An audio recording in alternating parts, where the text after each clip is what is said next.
ವೇದಿಕೆಯ ಮೇಲೆ ಆಸೀನರಾಗಿರುವಂತಹ ಅಧ್ಯಕ್ಷರಾದಂತಹ ಶ್ರೀಮತಿ ಈಶ್ವರಿ ಅವರೇ, ಹಾಗೆ ನಜೀರ್ ಅವರೇ, ಹಾಕಿಮ್ ಅವರೇ, ಹಾಗೆ ಶ್ಯಾಮರಾಜ್ ಭಟ್ರೆ, ಹಾಗೆ ಮುಖಂಡರಾದಂತಹ ಅಭಿಷೇಕ್ ಅವರೇ, ಮುಂದೆ ಕುಳಿತಿರುವಂತಹ ಎಲ್ಲ ಮಹನೀಯರೇ, ನಿಮ್ಮೆಲ್ಲರಿಗೂ ನನ್ನ ಪ್ರೀತಿಪೂರ್ವಕ ವಂದನೆಗಳು.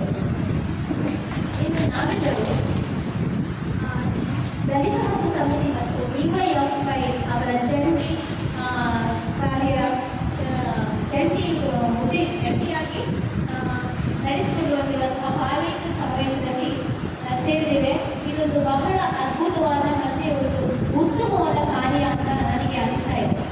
ಈ ಕಾರ್ಯಕ್ರಮ ಪ್ರಾರಂಭವಾದಾಗಲೇ ಅಭಿಷೇಕ್ ಮತ್ತೆ ತಂಡದವರು ಒಂದು ಉತ್ತಮವಾದ ಹಾಡನ್ನು ಹೇಳಿದರು.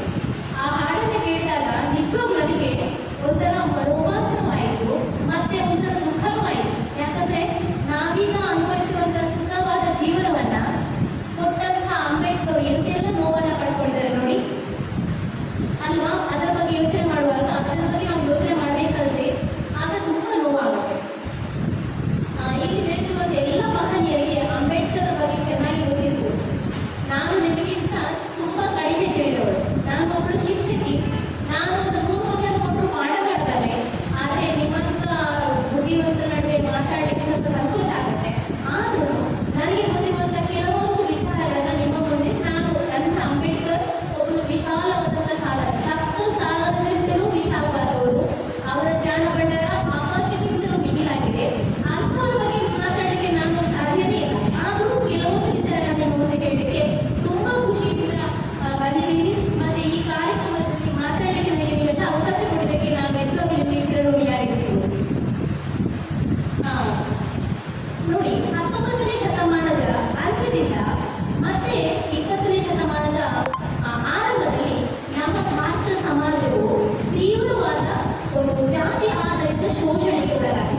ಅದರಲ್ಲಿ ಮೇಯ್ನ್ ಆಗಿ ಅಸ್ಪೃಶ್ಯರು ಅಂದರೆ ದಲಿತರು ತುಂಬ ಹೀನಾಯವಾಗಿ ಸಮಾಜದಲ್ಲಿ ನೋಡಲ್ಪಡ್ತಾ ಇದ್ರು. ಅವರಿಗೆ ಸಾರ್ವಜನಿಕ ಬಾವಿಯಲ್ಲಿ ನೀಡುವ ಹಾಗಿಲ್ಲ, ಸಾಮಾಜಿಕ ಕೆರೆ ಅಥವಾ ಸಾಮಾಜಿಕ ಶಾಲೆಯನ್ನು ಬಳಸುವಂತಿರಲಿಲ್ಲ, ಸಾಮಾಜಿಕ ಅದು ಬಿಡಿ ಸಾರ್ವಜನಿಕ ರಸ್ತೆಯಲ್ಲಿ ನಡೆಯುವಂಥ ಪರಿಸ್ಥಿತಿ ಇದೆ. ನೋಡಿ ಎಂಥ ಕೆಟ್ಟ ಸಮಾಜವನ್ನು ನಮ್ಮ ಭಾರತ ಹೋಗಿದ್ದು. ಈಗಲೂ ಏನು ಕಡಿಮೆ ಇಲ್ಲ, ಈಗಲೂ ಕೆಲವೊಂದು ಕಡೆ ಅಂಥ ಒಂದು ಪರಿಸ್ಥಿತಿ ಊರು ಎಲ್ಲ ಇದೆ.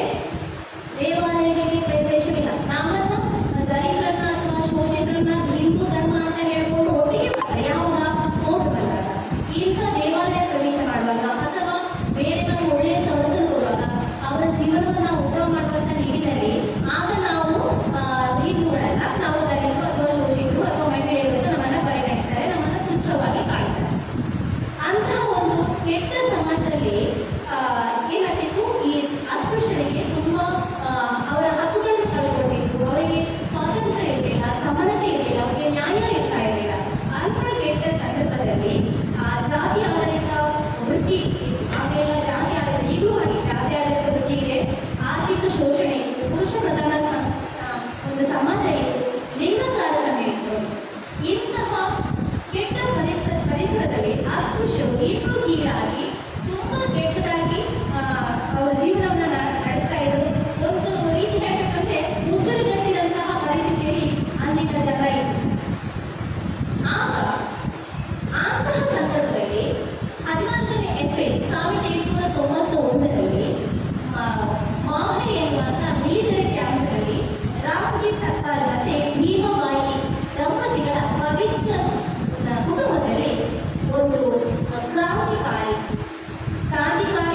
ಮತ್ತು ಒಬ್ಬ ಅಪ್ರತಿಮ ರಾಜಕಾರಣಿ ಮತ್ತು ಜ್ಞಾನದ ಗಣಿ ಜನ ಮನದ ಅಂತಃಕರಣವನ್ನು ತೊಡಗಿಸಿ ಬರುವಂತಹ ನವೋದಯದ ಸೂರ್ಯ, ಹಾಗೆಯೇ ಒಂದು ಚರಿತ್ರೆಯಲ್ಲಿ ನಿರ್ಮಿಸಿದಂತಹ ಚರಿತ್ರೆಕಾರ, ಸಮಾನತೆ, ಏಕತೆ ಮತ್ತು ನ್ಯಾಯವೇ ಮೂರ್ತಿ ಎತ್ತಂತಿದ್ದಂತಹ ಒಬ್ಬ ವಿಶೇಷ ಮಾನವೀಯ ಮೌಲ್ಯದ ಸಾರ, ಜೀವನದ ಪಾಠ ಅಂತ ಹೇಳ್ಬೋದು, ವೈಚಾರಿಕತೆಯ ಬೆಳಕು, ಕಲಿಯುಗದ ಬುದ್ಧ, ಪ್ರಪಂಚದಲ್ಲೇ ಶ್ರೇಷ್ಠವಾದ ಸಂವಿಧಾನವನ್ನು ನಮಗೆ ನಮ್ಮ ತಾಯಿನಾಡಿಗೆ ನೀಡಿದಂತಹ ಸಂವಿಧಾನ ಶಿಲ್ಪಿ ಡಾಕ್ಟರ್ B.R. ಅಂಬೇಡ್ಕರ್ ಅವರ ಜನನಕ್ಕೆ ಈ ಭರತಖಂಡ ಸಾಕ್ಷಿಯಾಯಿತು.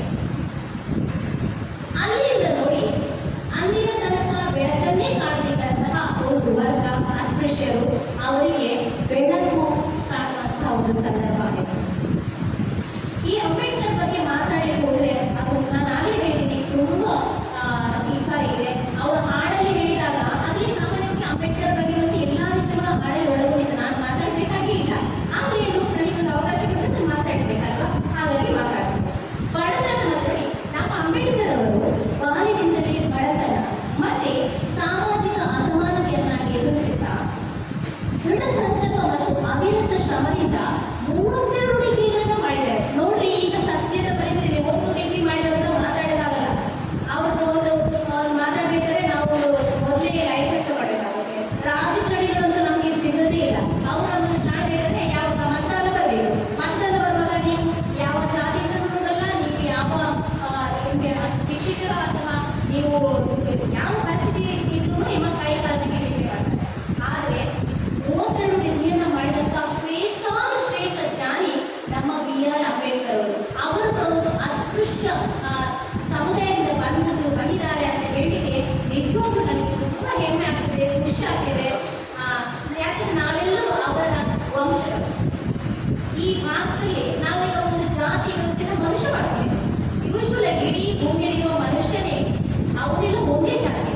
ಬೇಸಿಕಲಿ ಹ್ಯೂಮನ್ ಸಿವಿಲೈಸೇಷನ್ ಅಥವಾ ಮನುಷ್ಯ ಸ್ಟಾರ್ಟ್ ಆಗಿದೆ ಆಫ್ರಿಕಾದಲ್ಲಿ. ನೋಡಿ, ಆಫ್ರಿಕಾದಲ್ಲಿ ಮನುಷ್ಯ ನಾವು ಉದಯ ಆಗಿದ್ದು ಮತ್ತೆ ಬೇರೆ ಬೇರೆ ದೇಶದ ಬೇರೆ ಬೇರೆ ಕಡೆಗೆ ಮನುಷ್ಯ ಅಲೆಮಾರಿಯಾಗಿ ಹೋಗಿ ಅಲ್ಲೇ ನಿಂತ್ಕೊಂಡು ಒಬ್ಬ ಉತ್ತರಕ್ಕೆ ಹೋದವನು ಹಿಂದೂ ಆದ, ದಕ್ಷಿಣಕ್ಕೆ ಹೋದವನು ಮುಸ್ಲಿಂ ಆದ, ಈಚೆ ಪೂರ್ವಕ್ಕೆ ಹೋದವನು ಕ್ರಿಶ್ಚಿಯನ್ ಆದ, ಐದರಿಗೆ ಹೋದವನು ಬುದ್ಧನ. ಆದರೆ ಅವರವರ ವಿಚಾರಕ್ಕೆ ಅವರು ಯಾವ ನಂಬಿಕೆ ಇದ್ದವನು ಆ ಥರ ಒಂದು ಧರ್ಮವನ್ನು ನಡ್ಕೊಂಡು. ಆದರೆ ಬೇಸಿಕಲಿ ನಾವೆಲ್ಲರೂ ಒಂದೇ ಜಾತಿ, ಮಾನವ ಜಾತಿ. ನಮ್ಮಲ್ಲಿ ಇರುವಂಥ ರಕ್ತ ಒಂದೇ. ಯಾವ್ದಾದ್ರು ಒಂದು ಜಾತಿ ಒಂದು ರಕ್ತ ಇದೆಯಾ? ಮುಸ್ಲಿಮರದ್ದು ಕಪ್ಪು ರಕ್ತ ಅಥವಾ ಹಿಂದೂಗಳದ್ದು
ಶಿಕ್ಷಿತ ಅಸ್ಪೃಶ್ಯರಲ್ಲಿ ಶಿಕ್ಷಿತರಾದವರು ಅವರ ಸಮುದಾಯಕ್ಕೆ ಏನ್ ಮಾಡಬೇಕು, ಆ ಸಮುದಾಯಕ್ಕೆ ಶಿಕ್ಷಣ ಕೊಡಬೇಕು, ದೌರ್ಜನ್ಯ ಮತ್ತೆ ಮೂಢನಂಬಿಕೆ ಏನು ಅಂತ ತಿಳಿಸ್ಕೊಡ್ಬೇಕು. ಅದನ್ನ ನಾವು ತಿಳಿಸ್ಕೊಟ್ಟಿಲ್ಲ ಅಂದ್ರೆ ನಾವು ಸತ್ತಂತೆ ಅಂತ ಹೇಳ್ತಾರೆ. ಮತ್ತೆ ಶೂದ್ರರು, ಸಾಮಾನ್ಯವಾಗಿ ಶೂದ್ರರು ಎಲ್ಲದಕ್ಕೂ ಹಿಂಜರಿಬಾರ್ದು, ಆ ರೀತಿ ಮಾಡಬಾರ್ದು. ಶೂದ್ರರು ಹೇಗಿರ್ಬೇಕಂದ್ರೆ ಹರಿಯುವ ನೀರಲ್ಲಿ ಕೊಚ್ಚಿಕೊಂಡು ಹೋಗುವ ಮರಳಾಗಬಾರ್ದಂತೆ, ಬದಲಿಗೆ ಹರಿಯುವ ನೀರಿನ ದಿಕ್ಕನ್ನೇ ಬದಲಿಸುವ ಬಂಡೆ ಆಗ್ಬೇಕು. ನೋಡಿ, ಹೌದಲ್ವಾ? ಎಲ್ಲರೂ ಕೆಟ್ಟ ಬದಿಗೆ ಬಲಿ ಆಗ್ತಾರೆ ಅಥವಾ ಸಮಾಜ ಶೋಷಣೆಗೊಳಗೆ ನಾವು ನಮ್ಮ ಹಿರಿಯರು ಅನುಭವಿಸೋದು, ನಾವು ಅನುಭವಿಸೋದ್ರೆ ನಾವು ಸುಮ್ಮನೆ ಇರಲಿಕ್ಕೆ ಬಾರದು. ಅದಕ್ಕೆ ಮೇನ್ ಆಗಿ ನಮಗೆ ಶಿಕ್ಷಣ ಬೇಕು ಅಂತ ಅಂಬೇಡ್ಕರ್ ಒತ್ತಿ ಹೇಳಿದ್ದಾರೆ. ಅದು ನಿಜವಾಗಿ ಒಂದು ಉತ್ತಮ ಚಿಂತನೆ. ಅಂಬೇಡ್ಕರ್ ಅವರನ್ನ ಈಗ ಒಂದು ಜಾತಿಯ ಸಮುದಾಯಕ್ಕೆ ಮೀಸಲಾಗಿ ಸೀಮಿತಗೊಳಿಸಿದ್ದಾರೆ. ಅದು ಖಂಡಿತ ಸುಳ್ಳು, ಹಾಗೆ ಮಾಡಬಾರ್ದು. ಆತರ ಮಾಡಿದವರು ನಿಜವಾಗ್ಲೂ ಮೂಢರು ಅಂತ ನಾನು ಹೇಳ್ತೀನಿ. ಯಾಕಂದ್ರೆ ಅಂಬೇಡ್ಕರ್ ಸಂವಿಧಾನದಲ್ಲಿ ಎಲ್ಲ ಧರ್ಮ, ವರ್ಗ, ಜಾತಿ ಭೇದ ಇದ್ದರೆ ಎಲ್ಲರಿಗೂ ಸಮಾನವಾದ ಅವಕಾಶ ಮತ್ತೆ ಸಮಾನವಾದ ಸ್ವಾತಂತ್ರ್ಯವನ್ನು ನೀಡಿದ್ದಾರೆ. ಸ್ಪೆಷಲ್ ಆಗಿ ಮಹಿಳೆಯರಿಗೆ, ನಾವು ಮಹಿಳೆಯರ ಬಗ್ಗೆ ನೋಡಿದರೆ ಅವರು ಮೀಸಲಾತಿಯನ್ನು ತಂದಿದ್ದಾರೆ ಅಂಬೇಡ್ಕರ್. ಆ ಮೀಸಲಾತಿಯಲ್ಲಿ 50% ಮೀಸಲಾತಿ ಕೊಟ್ಟಿರೋದು ಮಹಿಳೆಯರಿಗೆ, ಮತ್ತೆ ಕೊಟ್ಟಿರೋದು OBC ಅವರಿಗೆ. ಅದೇ SC ST ಅವರಿಗೆ ಕೊಟ್ಟಿರೋದು ಎಷ್ಟು? ಖಾಲಿ 18%, 15% for SC and 3% for ST ಅಷ್ಟೇ. ನೋಡಿ, ಹೆಚ್ಚು ಲಾಭವನ್ನು ಪಡ್ಕೊಂಡಿರುವಂತಹ ಈ ಸಮಾಜದ ಜನರೇ ಅಂಬೇಡ್ಕರ್ನ ದೂರ್ತಾರೆ, ಅಂಬೇಡ್ಕರ್ ಸಂವಿಧಾನವನ್ನ ವಿರೋಧಿಸ್ತಾರೆ. ನಿಜವಾಗ್ಲೂ ತಪ್ಪಲ್ವೇ? ಇದನ್ನ ನಾನು ಹೇಳ್ಬೇಕಂದ್ರೆ ನಾವೆಲ್ಲರೂ ಯಾರಿಗೆಲ್ಲ ಬ್ರೈನ್ ಇದೆಯೋ, ಮೆದುಳಿದೆಯೋ ಅವರೆಲ್ಲರೂ ಈ ಥರ ನಾವು ಯೋಚನೆ ಮಾಡಬೇಕಾಗುತ್ತೆ. ಮತ್ತೆ ಯಾವುದು ತಪ್ಪು ಯಾವುದು ಸರಿ ಅನ್ನೋದನ್ನ ನಾವು ನಿರ್ಧಾರ ಮಾಡಬೇಕಾಗುತ್ತೆ. ಅಂಬೇಡ್ಕರ್ ಕೆಲವರು ಒಂದು ಕಡೆ ಹೇಳ್ತಾರೆ, ನೋಡಿ, ನಾವು ಅದೃಷ್ಟವನ್ನು ನಂಬಬಾರ್ದು. ಖಂಡಿತ ಅದೃಷ್ಟವನ್ನು ನಂಬಬಾರ್ದು, ಬದಲಿಗೆ ನಾವು ನಮ್ಮ ಶಕ್ತಿಯನ್ನು ನಂಬಬೇಕು. ನಮ್ಮ ಶಕ್ತಿಯನ್ನು ನಂಬಬೇಕು, ನಾವು ಶಿಕ್ಷಕರಾಗಬೇಕು, ನಾವು ಸಂಘಟಿತರಾಗಬೇಕು, ನಾವು ಹೋರಾಡಬೇಕು. ಯಾವುದೇ ಒಂದು ಸೌಲಭ್ಯ ನಮಗೆ ಸಿಗಬೇಕಾದ್ರೆ ಯಾರು ಒಳ್ಳೆಯದು, ಯಾರು ಒಬ್ಬ ಮನುಷ್ಯನ ನಮಗೆ ಕೊಡಲ್ಲ. ಆ ಥರದ ಪರಿಸ್ಥಿತಿಯವರು ಅಂಬೇಡ್ಕರ್ ಬಿಟ್ಟರೆ ಆದವರು ಯಾರು ನಮ್ಮ ಭೂಮಿಯಲ್ಲಿ ಮುಂಚೆನೂ ಹುಟ್ಟಿಲ್ಲ, ಇನ್ನು ಈಗಲೂ ಹುಟ್ಟಿಲ್ಲ, ಇನ್ನು ಮುಂದೆನೂ ಹುಟ್ಟಲ್ಲ ಅಂತ ನಾನು ಗ್ಯಾರಂಟಿ ಕೊಡ್ತೀನಿ. ಯಾಕಂದ್ರೆ ಅಂತಹ ಒಂದು ಧೀಮಂತ ವ್ಯಕ್ತಿ ಅಂಬೇಡ್ಕರ್ ಅವರಾಗಿದ್ದಾರೆ. ಕ್ಷಮಿಸಿ. ಮತ್ತೆ ಅವ್ರು ಹೇಳ್ತಾರೆ, ರಾಮ ಮತ್ತೆ ಕೃಷ್ಣ, ರಾಮ ಮಂದಿರ ಅಥವಾ ಕೃಷ್ಣ ಮಂದಿರ ಹೋಗಿ ನಾವು ಪೂಜಾರಿ ಆಗ್ತೀವಿ ಅಂತ ರಾಮ ಮಂದಿರ ಅಥವಾ ಅಲ್ಲಿಗೆ ಹೋಗಿ ನಾವು ಪೂಜಾರಿ ಆಗ್ಬೇಕು ಅಂತ ನಾವು ಬಯಸಬಾರ್ದು. ಯಾಕಂದ್ರೆ ಆಗ ನಮಗೆ ಅವರು ಅವಕಾಶವನ್ನು ಕೊಡುವುದಿಲ್ಲ. ಬದಲಿಗೆ ನಾವೇನಾಗ್ಬೋದು ಗೊತ್ತಾ, ಇಂದಿನ ಪ್ರಸ್ತುತ ಸಮಾಜದಲ್ಲಿ ನಾವು ಒಳ್ಳೆ ಪ್ರಧಾನಿ ಆಗ್ಬೋದು, ನಾವು ಒಳ್ಳೆ ಒಬ್ಬ ಉತ್ತಮ ರಾಷ್ಟ್ರಪತಿ ಆಗ್ಬೋದು. ಇಂತಹ ಅವಕಾಶವನ್ನು ಯಾರು ಕೊಟ್ಟಿದ್ರು? ನಮ್ಮ ಬಾಬಾ ಸಾಹೇಬ್ ಅಂಬೇಡ್ಕರ್ ಸಂವಿಧಾನವನ್ನು ಕೊಟ್ಟಿದ್ದಾರೆ. ನಮಗೆ ಅಧಿಕಾರ ಇದೆ, ನಮಗೆ ಅಧಿಕಾರ ಇಲ್ಲ. ನಮ್ಮನ್ನ ಲಿಂಗ ತಾರತಮ್ಯ, ಜಾತಿ ತಾರತಮ್ಯ ಮೂಲಕ ನಮ್ಮನ್ನು ಕೆಳಗಿಳಿಸ್ತಾ ಇದೆ. ಅದೆಲ್ಲ ಬೇಲಿಯನ್ನು ತೋರಿಸಿದ್ರು ನಮ್ಮನ್ನ ಶುದ್ಧಗೊಳಿಸಿದ್ದು ನಮ್ಮ ಡಾಕ್ಟರ್ BR ಅಂಬೇಡ್ಕರ್ ಅವರು. ಹಾಗೆ ಈಗ ಮಹಿಳೆಯರಿಗೆ ಏನೆಲ್ಲ ಮೀಸಲಾತಿಯನ್ನು ಕೊಟ್ಟಿದ್ದಾರೆ ನೋಡಿ, ಹೇಳಿದ್ದಾರೆ 50% ಮೀಸಲಾತಿಯನ್ನು ಕೊಟ್ಟಿದ್ದಾರೆ. ಮತ್ತೆ ಮಹಿಳೆಯರಿಗೆ ಲಿಂಗ ತಾರತಮ್ಯದ ಬಗ್ಗೆ ಇರ್ಬೋದು, ಶೋಷಣೆಯ ಬಗ್ಗೆ ಇರ್ಬೋದು, ತುಂಬ ದೀರ್ಘವಾದ ಅಂದರೆ ತುಂಬ ಒಂದು ಡೀಪ್ ಆಲೋಚನೆಯನ್ನು ಡಾಕ್ಟರ್ ಅಂಬೇಡ್ಕರ್ ಅವರು ಮಾಡಿದ್ದಾರೆ. ಇವರು ಮಹಿಳೆಯರಿಗೆ ಇವರು ಸಾಮಾನ್ಯ ಇವ್ರ ಬಗ್ಗೆ ಹೇಳ್ಬೇಕಾದ್ರೆ ಅವರಿಗೆ ಗಾದೆ ಇದೆ, ಆಡುಗುಡ್ಡದ ಸೋತಿಲ್ಲ ಅಲ್ವಾ? ಅದೇ ರೀತಿ ಅಂಬೇಡ್ಕರ್ಗೆ ತಿಳಿಯದ ವಿಚಾರವಿಲ್ಲ ಅಂತ ನಾವು ಆಡ್ ಮಾಡ್ಬೋದು. ಯಾಕಂದ್ರೆ ಅವರು ಮಾಡಿದ ಡಿಗ್ರಿಗಳಲ್ಲಿ ಎಲ್ಲ ಕ್ಷೇತ್ರದ ವಿಚಾರವನ್ನು ಅವರು ಕಲ್ತಿದ್ದಾರೆ. ಎಲ್ಲವನ್ನ ಕಲಿತು ಎಲ್ಲರ ಬಗ್ಗೆ ಯೋಚನೆ ಮಾಡೋದು ಒಂದು ತಾಯಿ ಇದೆ ಕಣ್ಣಿಗೆ ಅವರು. ನೋಡಿ, ನಾವೆಲ್ಲರೂ ಈಗ ನಮ್ಮ ಶಾಂಪಟ್ರು ಹೇಳಿದ್ರು, ಎಲ್ಲರೂ ನಾವು ನಮ್ಮ ಗಂಡ ಚೆನ್ನಾಗಿರ್ಬೇಕು, ನಮ್ಮ ಹೆಂಡತಿ ಚೆನ್ನಾಗಿರ್ಬೇಕು, ನಮ್ಮ ಮಕ್ಕಳು ಚೆನ್ನಾಗಿರ್ಬೇಕು, ಅಷ್ಟೇ ನಾವು ಯೋಚನೆ ಮಾಡ್ತೀವಿ. ನಾನು ಫಸ್ಟ್ ಯೋಚನೆ ಮಾಡೋದು ಅದೇ, ನನ್ನ ಮಗ ಚೆನ್ನಾಗಿರ್ಬೇಕು. ಬೆಳಗ್ಗೆ ಎದ್ದಲ್ಲಿ ನಾನು ಪ್ರೇಯರ್ ಒಳಗೆ ನನ್ನ ಮಗನ ಬಗ್ಗೆ ಫಸ್ಟ್ ಪ್ರೇಯರ್ ಮಾಡ್ಕೊಳ್ತೀನಿ. ಎಲ್ಲರೂ ಹಾಗೆ. ನಮ್ಮ ಅಂಬೇಡ್ಕರ್ ನೋಡಿ, ಅವರು ಅವರ ಹೆಂಡತಿ ಮಕ್ಕಳ ಬಗ್ಗೆ ಪ್ರೇಯರ್ ಮಾಡಿಲ್ಲ, ಅವರಿಗೋಸ್ಕರ ಒಳ್ಳೆಯದನ್ನು ಬಯಸಲಿಲ್ಲ. ಅವರಿಗಿಂತ ನೋವಿಲ್ಲ ಅದೇ ಥರದ ನೋವು ಇನ್ನೊಬ್ಬರಿಗೆ ಆಗ್ಬಾರ್ದಲ್ವಾ? ಆ ಥರ ಯೋಚನೆ ಮಾಡಿ ಎಲ್ಲರ ಬಗ್ಗೆ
ಮತ್ತೆ ಲಿಂಗಶುದ್ಧ ಬಗ್ಗೆಯನ್ನ ನೀಟಾಗಿ ತಿಳ್ಕೊಳ್ಳೋದು ಅಲ್ಲದೆ ಅಧಿಕಾರಹೀನರಿಗೆ ಅಧಿಕಾರ ಪಡ್ಕೋಬೇಕು ಅಂತ ತಿಳಿಸಿಕೊಟ್ಟಿದೆ ನಮ್ಮ ಡಾಕ್ಟರ್ B.R. ಅಂಬೇಡ್ಕರ್ ಅವರು.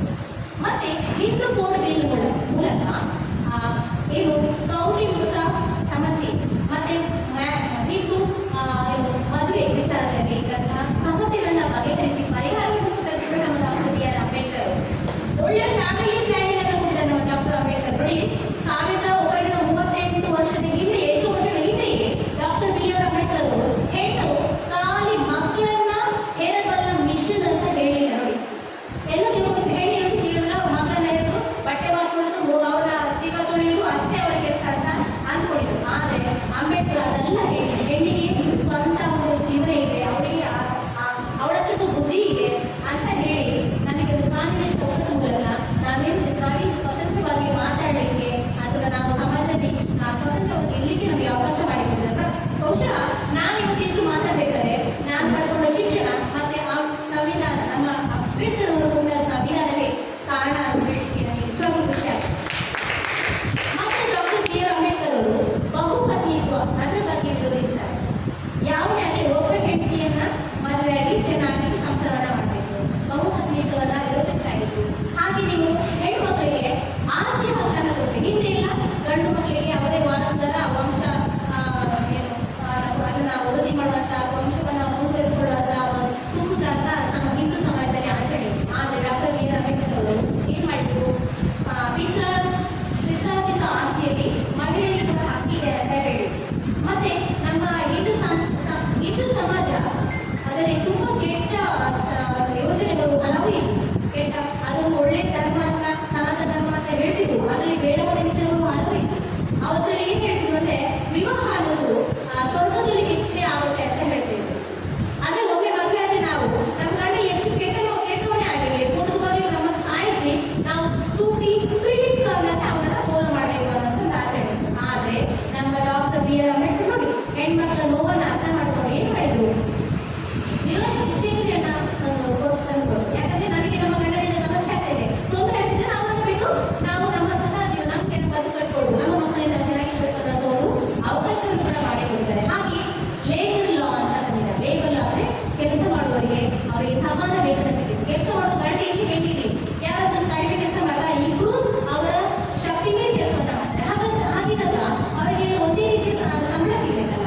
ಮತ್ತೆ ಹೆಣ್ಮಕ್ಳಿಗೆ ಅದರಲ್ಲೂ ಗಂಡಸರಿಗಿಂತ ಹೆಣ್ಮಕ್ಳಿಗೆ ಸ್ವಲ್ಪ ಫಿಸಿಕಲಿಯೂ ಮತ್ತೆ ಮಾನಸಿಕವಾಗಿ ಸ್ವಲ್ಪ ದುರ್ಬಲರಾಗಿರ್ತಾರೆ. ಯಾಕಂದ್ರೆ ಅವ್ರಿಗೆ ತುಂಬ ಸೂಕ್ಷ್ಮ ಸ್ವಭಾವದವರು, ಮತ್ತೆ ತುಂಬ ಭಾವಜೀವಿಗಳು ಹೆಣ್ಮಕ್ಳು.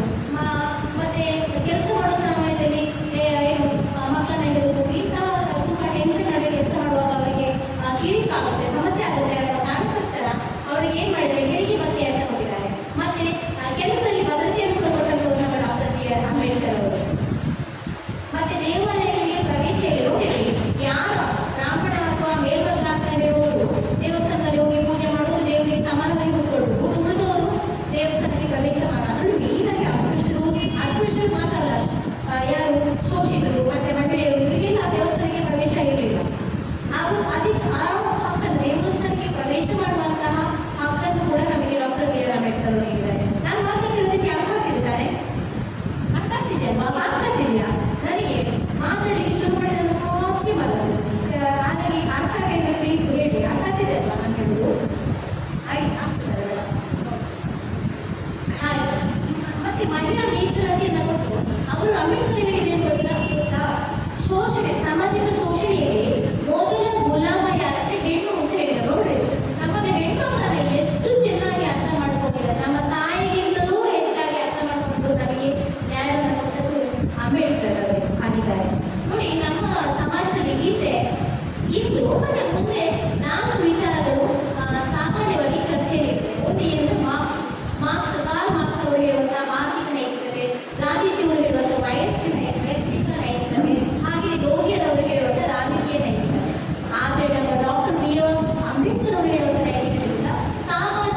ಮಾತ್ರ ಸರಿ ಇದ್ದಾರೆ, ಅದು ನಮ್ಮ ಡಾಕ್ಟರ್ ಬಿ ಆರ್ ಅಂಬೇಡ್ಕರ್ ಅವರು.